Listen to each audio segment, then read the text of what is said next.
Magandang araw po mga ka-recap. Welcome back po sa ating channel. Ngayon naman po ay ating ipagpatuloy ang kwento ni Yurick the Barbarian. Matapos nga ng madugong labanan sa gitna ni Yurick at ng hukbo ni Orkel, ay agad na dumiretso na si Patchel papuntang Balma. At doon ay nagkita na nga sila ng ibang mersenaryo at ni Filian. Pero usap-usapan sa mga mersenaryo na malala talaga ang kondisyon ni Yurick. Naririnig na rin ni Filian na mukhang plano ng ibang mersenaryo na magtalaga ng bagong leader sakaling may mangyaring masama kay Yurick. Binalita agad ni Filian kay Patchel na mukhang hindi maganda ang usap-usapan ng mga mersenaryo. Sinabi naman ni Bachman na bilisan nila ang pag-uusap dahil hindi maganda kapag nakita sila ng iba na magkasama. Tinanong ni Filian si Bachman kung sino ang magiging leader kapag hindi nagising si Yurick. Ayon kay Bachman, kahit gustuhin niya man ay hindi siya kikilalanin ng mga kasamahan bilang leader. Si Sven at Donovan ang sunod na mga kandidato pero si Sven ay walang balak na maging leader. Kadalasan daw ay nagpapatuloy lang ang mga mersenaryo at nagtatalaga ng bagong leader sa ganitong mga sitwasyon pero sa ngayon ay hindi siya sigurado. At kapag si Donovan ang maging leader ng mga mersenaryo, ay aalis daw siya sa grupo. Sa isip ni Bachman ay sana magising na si Yurick. Walang magawa si Filian kung hindi sabihan si Patchel na maghahanap siya ng ibang mersenaryong grupo. Ayon naman kay Patchel ay hindi pa patay si Yurick. Masyado daw mabilis ang mga pag-iisip ni Filian. Si Ro ay nanunood sa kanila kaya ayaw niyang sirain ang pangako dahil lamang sa bagay na hindi pa nangyayari. Hindi naman makapaniwala si Filian na masasabi ito ni Patchel. Dagdag pa ni Patchel, si Yurick ay may pananalig at may talentong taglay. Nanumpa daw si Yurick na puprotektahan siya nito. Kahit kumuha sila ng ibang mersenaryo, wala pa ring mas gagaling kaysa kay Yurick. At hindi lang ito, hindi lang ang sumusunod sa kanila ang kanilang aalahanan, kung hindi pati na rin ang mga bagong mersenaryo. Maghahanap daw si Patchel ng kayang magpagaling kay Yurick kaya sa ngayon ay pinauubaya niya kay Filian ang pagbantay sa mga galaw ng mersenaryo. Sa isip ni Filian ay alam niyang mayroong taglay na katangian ng hari si Patchel, sadyang lumaki lang siya sa maling paligid. Nagsimula na nga na maghanap si Bachman at Patchel ng manggagamot. Tinanong ni Bachman si Patchel kung ano daw ang kanyang ideya. Kahit mga doktor daw ay di kayang pagalingin si Yurick. Ayon kay Patchel, may nabasa siyang isang libro na nakatala doon ang mga ulat tungkol sa mga ekspedisyon sa norte at timog. Nakatala din doon ang mga impormasyon sa mga barbarian. Ayon sa ulat, ang mga barbarian ay mas alam ang kanilang katawan kaysa ng mga sibilisado. May paraan ang mga barbarian para mapagaling ang kanilang katawan. Bigla silang pumasok sa isang bar. Sinabi ni Patchel sa nagbabantay na naghahanap daw siya ng barbarian na manggagamot. May alam daw ba siya? Sabay abot ni Patchel sa 2 pirasong ginto. Kung barbarian na manggagamot daw ay shaman ang hinahanap nila. Naputol ang kanilang usapan nang biglang may hinabol ang nagbabantay. Balak yata nitong kunin ang pera pero nahuli siya ng nagbabantay. Isang babaeng barbarian, napansin naman niya si Patchel at agad nakuha ang atensyon niya. Lumapit siya kay Patchel at sinabi na napakagwapo naman daw niya. Gusto daw ba niyang umakyat sa kwarto? Napansin naman ni Patchel na mukhang galing sa timog ang tono ng pananalita ng babae. Bigla namang pumagitna ang nagbabantay at sinabi na isang mababang prostitute lang si Juniva. Isang barbarian na gagawin ang lahat para sa pera. Umalis na si Patchel at Bachman at ibinilin na babalik sila bukas kung may balita na tungkol sa manggagamot. Habang naglalakad pabalik ay napansin ni Bachman na sinusundan sila ng prostitute. Dinala nila ang babae sa isang tagong lugar at doon kinumpronta. Magalang naman na sinabi ni Juniva na narinig daw niyang naghahanap ng manggagamot silang dalawa. Tama daw sagot ni Patchel at hindi sila naghahanap ng prostitute. Sinabi ni Juniva, para sa kanilang mga barbarians, ang isang magaling na manggagamot ay isang magaling na shaman, at ang babaeng shaman na pinapagaan ang pakiramdam ng mga sundalong nasaktan sa laban ay isang magaling na manggagamot. At sa hapon din yon ay bumalik sila kasama si Juniva sa kwarto ni Yurick. Hinawakan ni Juniva ang mukha ni Yurick at naramdaman ni Yurick ang lamig. Gusto daw niya ito. Sinabi ni Patchel na nagdala sila ng manggagamot. Hindi naman makapaniwala na isang shaman ang prostitute sa harap niya. Sinabi ni Juniva na dahil nakakapagsalita pa si Yurick, hindi pa daw umaabot sa ulo niya ang sakit. Lahat daw ay ipinanganak na may natural na katatagan. Pero ang katatagan na bumubuhat sa kanya buong buhay niya ay sumasadsad na sa lupa dahil sa kanyang sakit. Ibig daw ba sabihin ito ay mamatay na siya? Tanong ni Yurek. Sinabi ni Juneva na hindi na malalabanan ni Yurek ang kanyang sakit dahil unti-unti nang nawawala ang kanyang katatagan. Sinabi naman ni Yurek kay Patchel na mukhang mamamatay na talaga siya. Humingi siya ng paumanhin dahil mukhang hindi na niya ito may hahatid sa Kapitolyo. Hindi ito matanggap ni Patchel. Biglang hinayla palabas ni Patchel si Juneva at sinabi na maghahanap siya ng ibang manggagamot. Sa labas, bumitaw si Juneva sa pagkakahawak ni Patchel. Ayon sa kanya ay hindi naman niya sinabi na hindi magagamot si Yurek. Naiinis na si Patchel at tinanong si Juneva kung pinagluloko daw ba siya nito. Ayon kay Juneva, kung unti-unting nawawala ang katatagan ng isang tao, kailangan mo lang itong punuin ulit. Bigyan daw siya nito ng 4 na araw at ihahanda niya ang gamot. 10 milyong cells ang singil niya, 2 milyon sa paunang bayad. Hindi sumang-ayon si Patchel, siya daw ang maghahanap ng gamot dahil wala siyang tiwala sa kanya. Sinabi ni Juneva na sinusumpa niya ito sa Diyos ng araw na si Rue. Pero hindi pa rin nagtitiwala si Patchel. Isa daw siyang barbarian at mukhang hindi naman si Rue ang kanyang pinaniniwalaan. Ayon kay Juneva ay napakapihika naman niya, kung ganoong daw ay isipin na lang nilang hindi nangyari ito. Pero naisip ni Patchel si Yurek kaya nagbago ang isip niya. Pinigilan niya si Juneva at sinabi na magbabayad siya basta at pagalingin niya lang si Yurek. Sinabi ni Juneva na 10 milyon cells, isumpa daw niya ito kay Rue. Sinumpa ni Patchel na magbabayad siya ng 10 milyong cell. Narinig daw ni Rue ang kanyang mga salita, saad ni Juneva. Habang nagpapahinga ay nanaginip na naman ulit si Yurek. Napapanaginipan niya ang buhay sa kanilang tribo. Siya ay nakahiga sa damauhan. Sinabi niya na napapanaginipan na niya ang lugar na kinalakihan, mukhang mamamatay na nga siya. Nais sana ni Yurek na palaganapan ng sibilisasyon dito sa kanila. Ang pananampalataya kay Rue at ang transmigrasyon. Tinatanong ni Yurek kung mamamatay daw ba siya, ay malilinis ang kaluluwa niya at maipapanganak siyang muli habang wala na ang dating mga alaala. Ito ang mga tanong ni Yurek sa kanyang panaginip habang ang katawan naman niya ay unti-unti nang lumulubha. Isang hapon naman ay may pinainom si Patchel kay Yurek. Ang inumin na ito ay galing pala kay Juneva, pero pinadala niya lang ito sa isang katulong at hindi nagpakita. Ang tawag sa gamot na ito ay ang lugaw ng buhay. Nainis naman si Patchel dahil hindi daw niya binayaran si Juneva para lang magluto ng pagkain. Naubos ni Yurek ang lugaw na pinadala ni Juneva. Si Patchel naman ay nagmamadaling lumabas kahit gabi na para hanapin si Juneva. Sinubukan pa siyang pigilan ni Filian pero hindi siya nagpaawat. Wala na daw siyang oras. Kapag hindi pa gumaling si Yurek ay kailangan na niya itong iwan.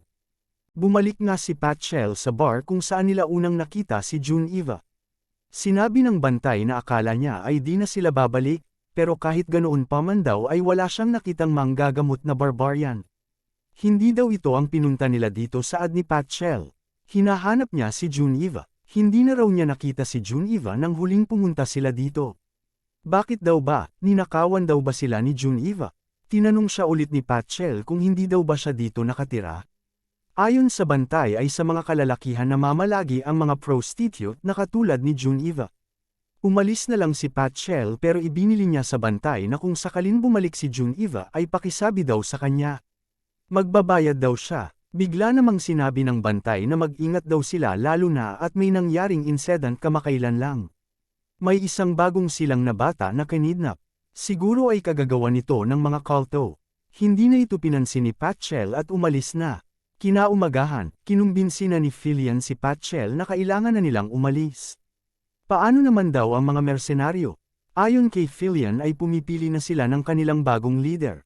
Masyado silang maingay kaya pinatahimik na sila ni Vagern.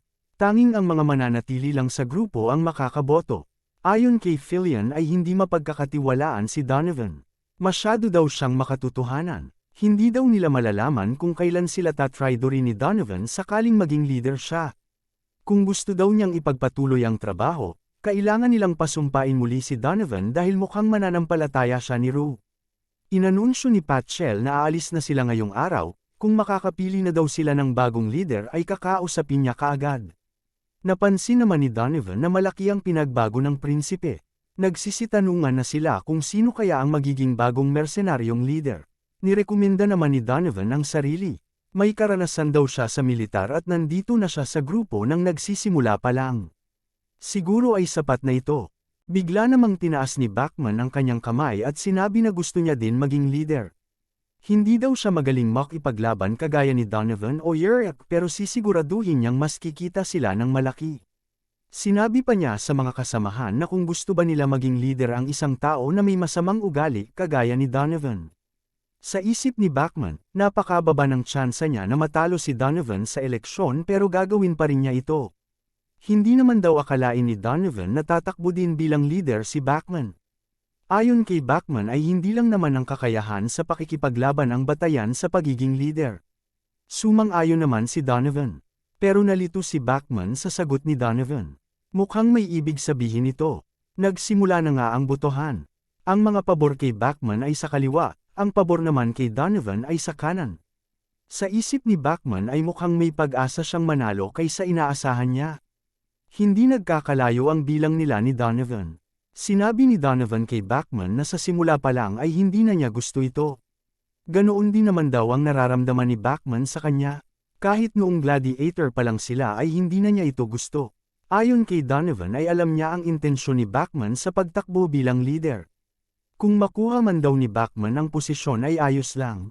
Kung hindi naman ay tumigil na lang ito sa pagiging mersenaryo. Biglang may napansin si Bachman. Paano daw? Bakit ang ibang tao ni Donovan ay sumusuporta sa kanya? Sinabi ni Vager na tabla ang botohan. Napagtanto na ni Bachman na planado na ni Donovan sa simula pa lang. Biglang sinabi ni Donovan na kung ganoon ay hahayaan nilang si Ro ang magdesisyon kung sino sa kanila ang maging leader. Maglaban silang dalawa. Alam na ni Bachman na hindi lang ang posisyon ng pagiging leader ang gusto ni Donovan, pati na ang kanyang leeg. Pinapili ni Donovan si Bachman. Itaas daw niya ang kanyang sandata at lumaban, o gumapang siya sa gita ng mga paa ni Donovan. Si Yurick naman ay patuloy na nilalabanan ang sakit. Nanaginip ulit siya at sa panaginip niya ay nasa gitna siya ng kapatagan. Napansin niya ang kakaibang liwanag sa gabing yon. Unti-unti siyang tumayo at sa likod niya ay isang napakalaking ahas ang nagmamasid sa kanya. Unti-unting lumingon si Yurick at nakikita ang ahas. Hanggang sa damilat siya sa totoong katawan niya. Patuloy ang labanan ni Donovan at Bachman. Hiyawan naman ang mga mersenaryo sa kung sino sa kanila ang mananalo. Sa isip ni Bachman ay ibang klase talaga ang lakas ni Donovan.